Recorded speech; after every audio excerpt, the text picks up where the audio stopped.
इसे हम हिंदी भाषा में स्वर्ण कहते हैं और इसे इंग्लिश में गोल्ड कहते हैं।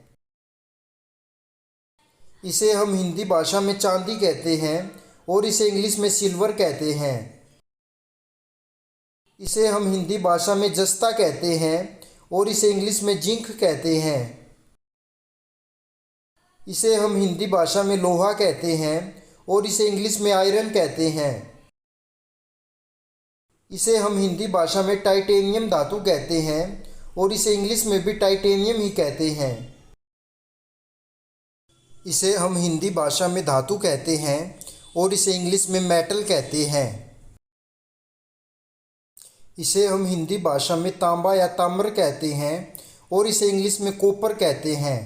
इसके द्वारा सिक्के व बर्तन आदि बनाए जाते हैं। इसे हम हिंदी भाषा में इस्पात या फौलाद कहते हैं और इसे इंग्लिश में स्टील कहते हैं।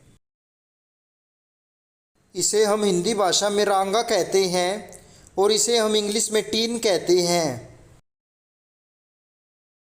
इसे हम हिंदी भाषा में शीशा कहते हैं और इसे इंग्लिश में लेड कहते हैं। इसे हम हिंदी भाषा में मिश्र धातु कहते हैं और इसे इंग्लिश में अलॉय कहते हैं। इसे हम हिंदी भाषा में पीतल कहते हैं और इसे इंग्लिश में ब्रास कहते हैं। इसे हम हिंदी भाषा में एल्यूमीनियम धातु कहते हैं और इसे इंग्लिश में भी एल्यूमीनियम ही कहते हैं। इसे हम हिंदी भाषा में पारा कहते हैं और इसे इंग्लिश में मरकरी कहते हैं। इसे हम हिंदी भाषा में निकल कहते हैं और इसे इंग्लिश में भी निकल ही कहते हैं।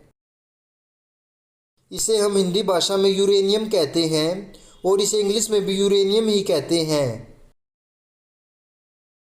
इसे हम हिंदी भाषा में प्लेटेनियम कहते हैं और इसे इंग्लिश में भी प्लेटेनियम ही कहते हैं।